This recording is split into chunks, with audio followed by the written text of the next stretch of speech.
So here is our J-55 that was essentially left for dead. It is finished, it plays great and sounds great. I ended up fabricating a replacement pickguard because there was no pickguard. So I did my best to kind of follow the shadow, the footprint of that original pickguard. I got my French curves out and then made up this template. And I'm pretty happy with the way it turned out. At a glance, you'd never know. Looks like an original pickguard. It's just a peel and stick 3M adhesive. Doesn't add any weight to the top. And it just kind of spruces it up a little bit. I did add some ebony pins with abalone dots in the bridge. Now these are 10 to 50 strings. You can see the second and third string are negative values cut way into the nut, way past the end of the fingerboard.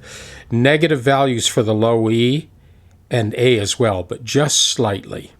I use my regular formula, 0.047, 0.097, to locate that bridge slot. Boy, the original bridge, this guitar has never played in tune since it was made.